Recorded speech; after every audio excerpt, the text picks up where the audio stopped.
1975 সালের নভেম্বর। বাংলাদেশ তখন রাজনৈতিক অস্থিরতা, ষড়যন্ত্র আর বিদেশি প্রভাবের ভেতর দুলছে অনিশ্চিত ভবিষ্যতের দিকে।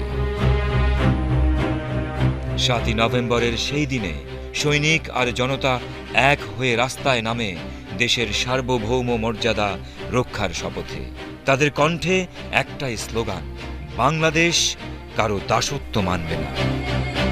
শাসন ব্যবস্থা কোলাপস করার কারণে সেখানে কিছু সংখ্যক সেনাবাহিনীর অফিসার, কিছু রিটায়ার্ড, কিছু সার্ভিসের ওরাই হোল্ড করছিল ক্ষমতাটা।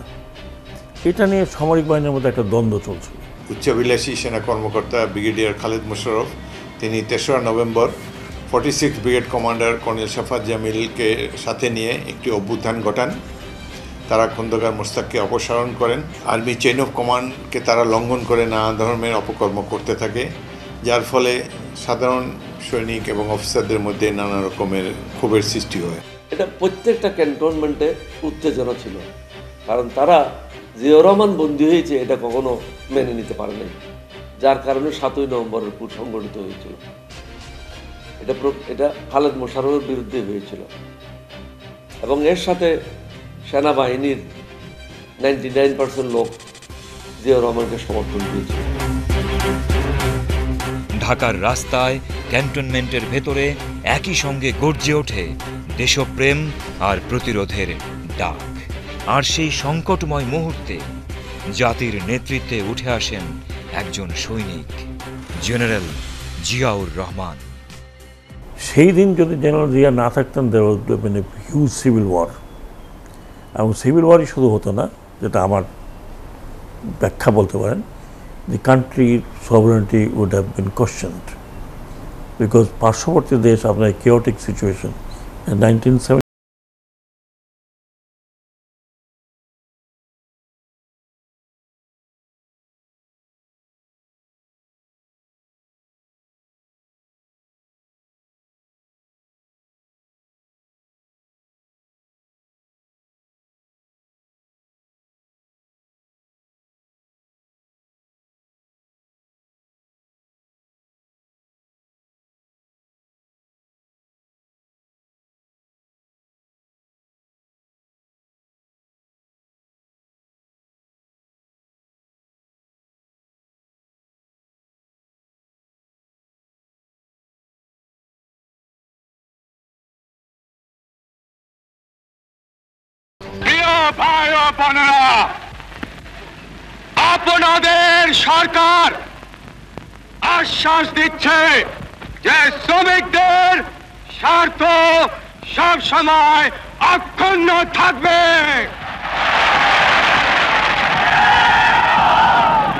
এদেশে সকলেই শ্রমিক।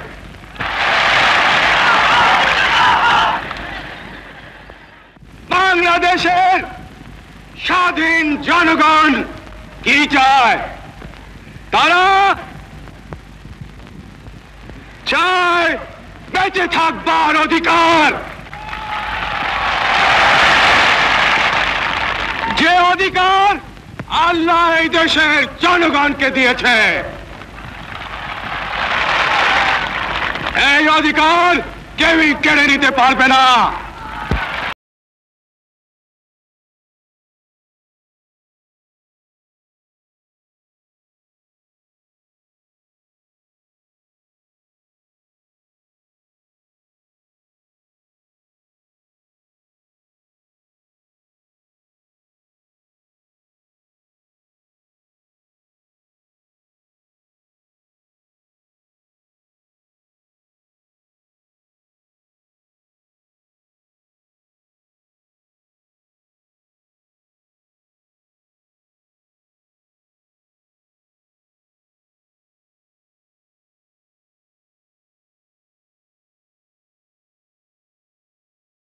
ভাইয়েরা, আমরা বেঁচে থাকবার মতো বেঁচে থাকতে চাই।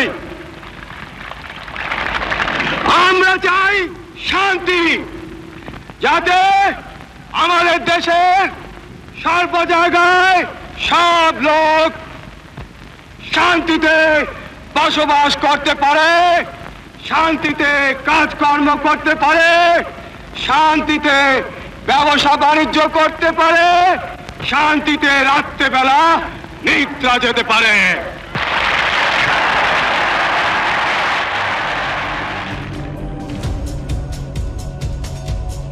7ই নভেম্বর একটি প্রতিজ্ঞা, বাংলাদেশ থাকবে বাংলাদেশিদের হাতে, বাংলাদেশিদের নেতৃত্বে চিরস্বাধীন।